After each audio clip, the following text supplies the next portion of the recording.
Hello student, आज हम आपके सामने एक ऐसे टॉपिक को लेकर चल रहे हैं जो टॉपिक पूरी केमिस्ट्री की ऑर्गेनिक केमिस्ट्री के नामकरण की एक नींव के रूप में, एक बेस के रूप में जाना जाता है। और उसके बिना कार्बनिक रसायन मतलब कुछ अधूरी मानी जाती है, अधूरी, ठीक है ना, उसमें कमी दिखती है। तो हम उसे यानी क्रियात्मक समूह यानी फंक्शनल ग्रुप को हमको पढ़ना है कि फंक्शनल ग्रुप किसे कहते हैं। तो फंक्शनल ग्रुप उसे कहते हैं जो किसी कार्बनिक यौगिक के गुणों के लिए उत्तरदायी होता है, उसे हम कहते हैं फंक्शनल ग्रुप। यानी क्रियात्मक समूह यानी लाक्षणिक समूह भी उसे हम बोलते हैं, क्रियात्मक समूह भी बोलते हैं, फंक्शनल ग्रुप भी बोलते हैं, प्रकार्यात्मक समूह भी बोलते हैं, मैंने कई नामों से उसको हम जानते हैं। तो उन्हीं की वरीयता सारणी हम यहाँ पे लेकर आए हैं। आइए वरीयता सारणी देखती हैं, ठीक है। देखते हैं क्रियात्मक समूहों की वरीयता सारणी और उनके अनुलग्न और पूर्वलग्न। अनुलग्न और पूर्वलग्न यानी देखिए उसकी इंग्लिश भी क्या है, क्रियात्मक समूह यानी फंक्शनल ग्रुप, पूर्वलग्न यानी प्रीफिक्स, अनुलग्न यानी सफिक्स। अब आपको समझना है कि पूर्वलग्न क्या है और अनुलग्न क्या है। सफिक्स यानी पूर्वलग्न यानी आगे लगना, ये क्या लगेगा, ये आगे यानी जनक श्रृंखला से आगे लगेगा, यानी पेरेंट चेन जो होती है उससे आगे लगेगा। इसका एग्जाम्पल हम आपको बाद में बताएंगे, लेकिन पहले आपको ये समझना है कि पूर्वलग्न यानी ये आपका होता है उपसर्ग। उपसर्ग जिसे कहते हैं ना, उसे हम कहेंगे पूर्वलग्न। ये सफिक्स यानी अनुलग्न यानी प्रत्यय यानी पीछे लगता है, यानी शब्द के पीछे लगता है, यानी अनुलग्न यानी सफिक्स बोलते हैं इसको। ये तो समझ में आ गया आगे पूर्वलग्न किसे कहेंगे, यानी आगे लगेगा। ये अनुलग्न यानी सफिक्स यानी पीछे लगेगा शब्द के, कोई भी कार्बनिक यौगिक होगा उसमें बनाएंगे। तो अब देखिए इसमें क्या है, इसकी वरीयता सारणी है। अब इसमें समझना है कि कौन इसमें सबसे अधिक स्ट्रॉन्ग है, सबसे अधिक ताकतवर कौन है। यानी दो फंक्शनल एक साथ ग्रुप आ जाए, फंक्शनल ग्रुप, तो उसमें हम किसको पहले वरीयता देंगे, किसको पहले चुनेंगे, हम इसको इस पे टॉपिक पे ध्यान देना है। तो देखिए इसमें हमको आपको ध्यान देना है ये चीज़ कि जैसे COOH है यानी कार्बोक्सिलिक समूह है, कार्बोक्सिलिक समूह है, तो ये सबसे स्ट्रॉन्ग है। ये घटता क्रम है, माने ये प्रबल है, उसके बाद ये है, उसके बाद ये है, उसके बाद ये है, उसके बाद ये, ऐसे क्रम से आपका घटता चला आएगा। अगर मान लीजिए कार्बोक्सिलिक दे दिया, आपको OH दे दिया, तो हमको वरीयता यहाँ से लेना है, माने इसको हम अधिक मान लेंगे, पेरेंट चेन के रूप में हो जाएगा, ये प्रीफिक्स के रूप में हो जाएगा। इसका भी एग्जाम्पल आपको दिया जाएगा। तो कार्बोक्सिलिक एसिड, ठीक है ना, इसका C सिंगल बॉन्ड, ये सिंगल बॉन्ड है, COOH कार्बोक्सिलिक एसिड यानी कार्बोक्सिलिक होगा प्रीफिक्स के रूप में, अनुलग्न होगा ओइक एसिड, ठीक।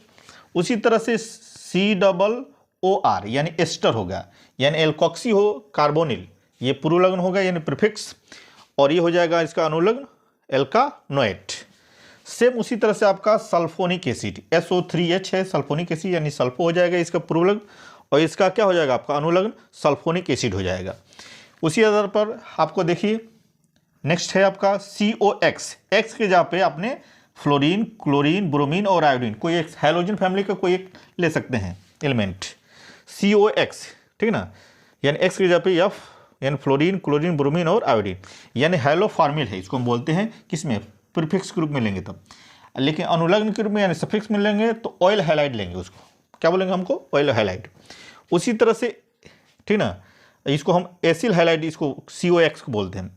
CONH2 एमाइड है, CONH2 को हम क्या बोलते हैं, एमाइड, और इसको प्रीफिक्स के रूप में लेंगे कार्बामोइल, और अनुलग्न के रूप में लेंगे क्या चीज़, अनुलग्न यानी सफिक्स के रूप में लेंगे एमाइड।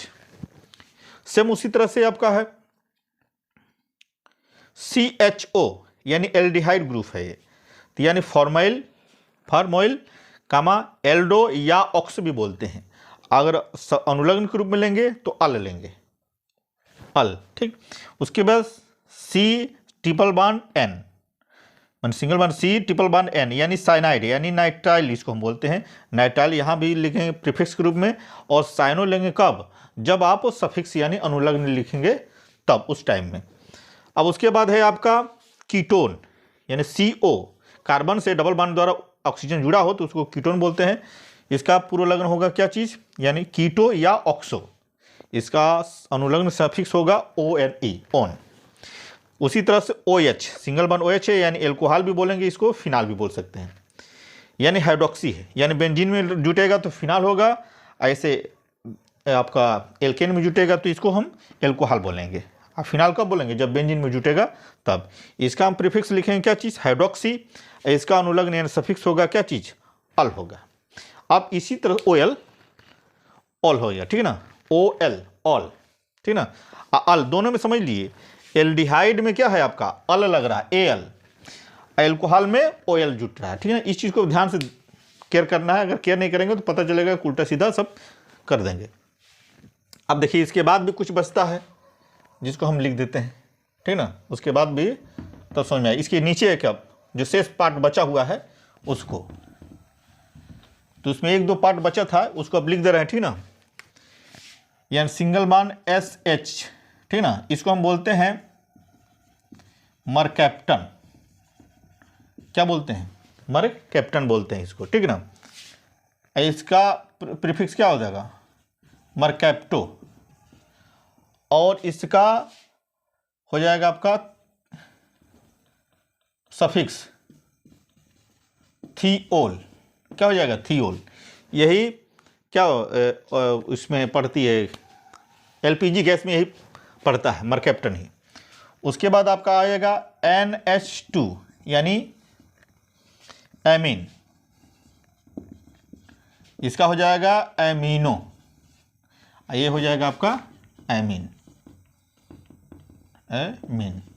इस तरह से ये आपका इतना फंक्शनल ग्रुप आपका क्लियर हो गया। अगर इतना फंक्शनल ग्रुप हो गया यानी प्रीफिक्स सफिक्स वर्तक सारणी ये सबसे लास्ट का है, तो इस तरह से आपका सब कुछ क्लियर हो जाएगा। फंक्शनल ग्रुप बढ़िया तरीके से याद कर लेंगे, समझ लेंगे, तो आपको आईपीसी बनाने में कोई दिक्कत नहीं होगी। ये तो आपका क्या हो गया? क्रियात्मक समूह हो गया, यानी प्रीफिक्स सफिक्स के रूप में होता है, इसको आप लिखते हैं। उसके बाद हाँ, अब देखते हैं हम अगला प्रतिस्थापी यानी सब्स्टिट्यूएंट्स। ये सब्स्टिट्यूएंट प्रतिस्थापी वहाँ पे यूज होता है जैसे आपका पुरोलग्न के रूप में क्यों यूज होगा। ये आप चाहेंगे कि हम इसको हम यूज कर लें सफिक्स के रूप में, यानी पीछे इसको प्रत्यय के रूप में, तो ऐसा नहीं होगा, ठीक ना। यानी हम इसको प्रीफिक्स के रूप में क्यों यूज करेंगे, ठीक ना, सफिक्स के रूप में नहीं, यानी अनुलग्न के रूप में हम इसको नहीं करेंगे। तो ये क्या सब्स्टिट्यूएंट है, इसके बारे में हम देख लेते हैं। यानी कार्बन, ये भी कार्बन है, कार्बन डबल बॉन्ड इधर से जुड़ा है, कार्बन डबल बॉन्ड इधर से जुड़ा है, यानी कार्बन बीच में है ना, तो दोनों के बीच में डबल बॉन्ड है, और इधर भी डबल बॉन्ड है और इधर भी बॉन्ड है, तो इसको हम क्या बोलते हैं? एल्कीन बोलते हैं। तो एल्कीन के रूप में होगा, यानी सब्स्टिट्यूएंट के रूप में, ठीक ना, यानी प्रतिस्थापी के रूप में। ये आपका ट्रिपल बॉन्ड है दो कार्बनों के बीच, यानी एल्काइन होगा, ठीक। उसी तरह से अगर ऑक्सीजन जुड़ा है दोनों तरफ से तो इपॉक्सी बोलते हैं। अगर नाइट्रोजन दोनों जुड़ा है तो एजो बोलते हैं। अगर NO2 नाइट्रो है तो नाइट्रो, हम NO केवल होगा तो नाइट्रोसो होगा, और X केवल होगा तो उसके जगह X की जगह पे फ्लोरो क्लोरो ब्रोमो और आयोडो, यानी X को हम हेलो भी बोलेंगे, इसको X को क्या बोलेंगे हम? हेलो।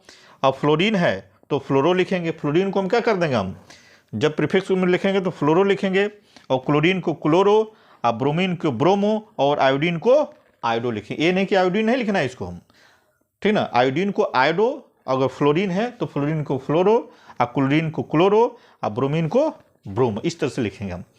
तो इस तरह से ये आपका क्रियात्मक समूह यानी फंक्शनल ग्रुप की वर्तक सारणी और प्रतिस्थापी सब्स्टिट्यूएंट का वर्तक सारणी। हम क्रियात्मक समूहों और प्रतिस्थापी समूहों के बारे में थोड़ा सा हम एग्जाम्पल देख लेते हैं। एग्जाम्पल क्या है आपका? देखिए, प्रतिस्थापी समूह और फंक्शनल ग्रुप, ठीक है ना, उसके बारे में हम पहले चर्चा करेंगे। तो पहले लिखेंगे क्या चीज़? क्रियात्मक समूह। देखिए, क्रियात्मक समूह, क्रियात्मक समूह यानी उसको इंग्लिश में बोलेंगे हम क्या चीज़? फंक्शनल ग्रुप, ठीक है। इसको हम या करके इसको कह सकते हैं प्रकार्यात्मक समूह, या इसको कहेंगे हम क्या चीज? लाक्षणिक समूह। ठीक, लेकिन सबकी इंग्लिश क्या होगी? एक होगी। यानी क्रियात्मक समूह कहिए तो फंक्शनल ग्रुप, प्रकार्यात्मक समूह यानी फंक्शनल ग्रुप, लाक्षणिक समूह यानी फंक्शनल ग्रुप। देखिए इसको 3 नामों से जाना गया है। आइए फंक्शनल ग्रुप को ले लेंगे इंग्लिश को तो क्या हो जाएगा? 4 नाम से। अगर क्वेश्चन घुमाएगा तो आपको किसी भी तरीके से क्वेश्चन घुमा के पूछे नाम बदल करके, तो आपको क्या कर देना? आपको लिख देना है। अब इसकी परिभाषा देखते हैं कि कैसे इसकी परिभाषा बनती है। ठीक ना, इसकी परिभाषा देखिए अब, क्रियात्मक समूह की परिभाषा। ठीक ना, तो परिभाषा लिखेंगे, किसी कार्बनिक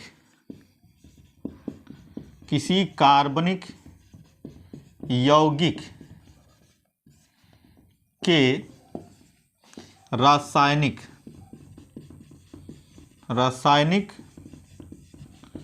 गुणों के लिए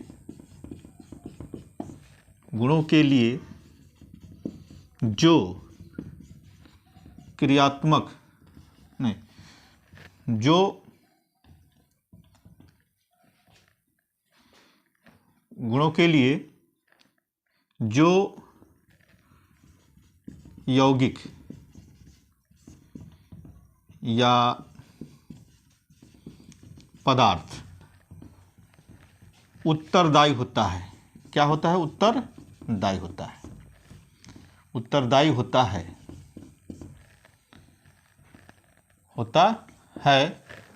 क्या कहलाता है? क्रियात्मक समूह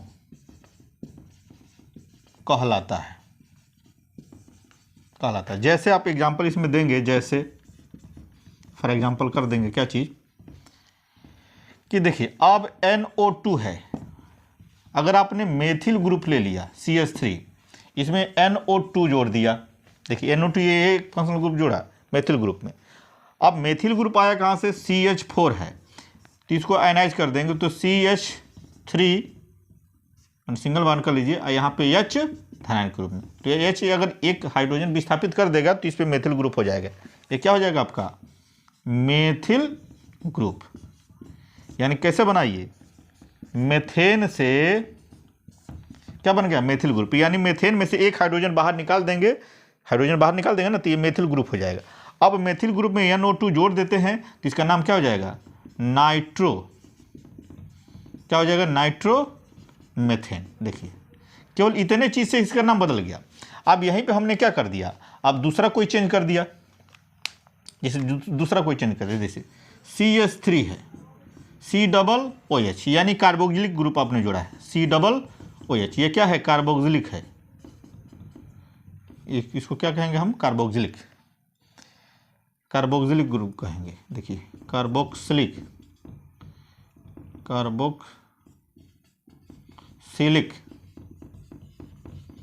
अम्ल है, अगर है आपका तो जोड़ देंगे तो इसका क्या नाम हो जाएगा? Ethanoic acid. एक का 2 कार्बन है तो इसके क्या नाम हो जाएगा? एथेनोइक एसिड हो जाएगा, एथेनोइक एसिड, केवल इतने से बदलने से। ठीक, उसी तरह से और एग्जांपल हम लेते हैं। क्या चीज? देखिए और एग्जांपल क्या लेते हैं? इसी के आधार पर, ताकि फंक्शनल ग्रुप आपको समझ में आ जाए। अगर मेथिल ग्रुप है, इसमें हम क्लोरीन जोड़ दिए, इसका नाम क्या हो जाएगा? क्लोरोमेथेन हो जाएगी इसका नाम। ठीक, अगर हम इसी मेथिल ग्रुप में अगर जोड़ देते हैं CHO, यानी ये क्या है? CHO क्या है आपका? एल्डिहाइड ग्रुप है। CHO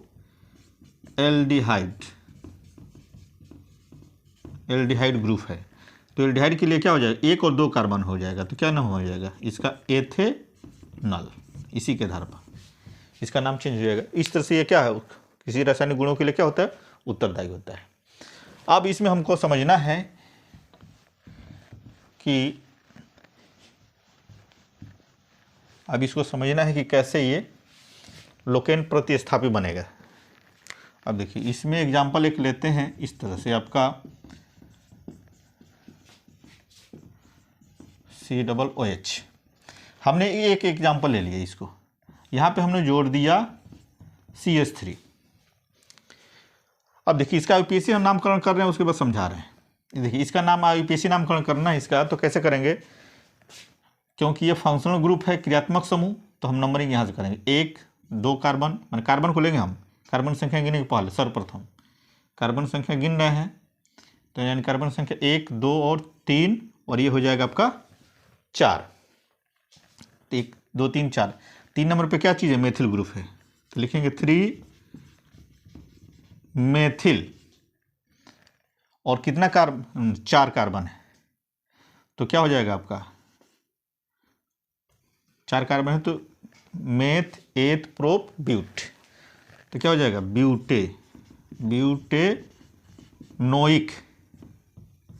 ब्यूटेनोइक क्या हो जाएगा आपका एसिड। ठीक, अब देखिए इसमें समझना क्या चीज़ है, ये जो 3 नंबर है, तो इसको हम क्या बोलेंगे आपका लोकेंट बोलेंगे, यानी इसकी हिंदी हो जाएगी स्थान सूचक अंक हो जाएगा। अब ये आपका ये मेथिल ग्रुप है, इतना पार्ट, ये हो जाएगा आपका प्रीफिक्स, यानी इसको हम कहेंगे हिंदी में पूर्व लग्न हो गया। ये आपका ब्यूटेन, बस इतना पार्ट, देखिए इतना पार्ट होगा बस, ये क्या हो जाएगा आपका पैरेंट चेन हो जाएगा, यानी जनक श्रृंखला हो जाएगा। ठीक, अब यहाँ पर यहाँ से और यहाँ वाला पार्ट, अब देखें क्या हो जाएगा आपका, यहाँ से ये हो जाएगा आपका सफिक्स, यानी सफिक्स इसको बोलेंगे हम अनुलग्न हो जाएगा। अब देखिए इस तरह से आपको ये समझ में आ जाएगा, इसका IUPAC नाम हो गया। अब कौन प्रीफिक्स के रूप में प्रयोग हुआ है, कौन लोकेंट के रूप में यूज हुआ है, और कौन पैरेंट चेन है, और कौन अनुलग्न है। ये आपको लोकेंट यानी 3 नंबर पे, जिससे साइड चेन हो, कोई फंक्शनल ग्रुप हो, जितने नंबर पे है, संख्या 1 हो 2 हो 3 हो 4 हो, तो उसको हम लोकेंट लिखेंगे। संख्या 1 से अधिक हो, जैसे 3 है, फिर कहीं 5 हो जाएगी, कहीं 6 हो जाएगा, तो उसको हम संख्या बढ़ा के लिखेंगे आपको, ठीक ना, कामा कर देंगे, उसके बाद लिखते रहेंगे, इस तरह से लिखते रहेंगे आप, ठीक ना। तो इस तरह से आपको ये समझ में आ जाएगा कि कैसे करना है। फिर उसके बाद हम नियम पढ़ाएंगे, नियम पढ़ाने के बाद एग्जाम्पल देंगे, सब समझ में आने लगेगा आपको धीरे धीरे।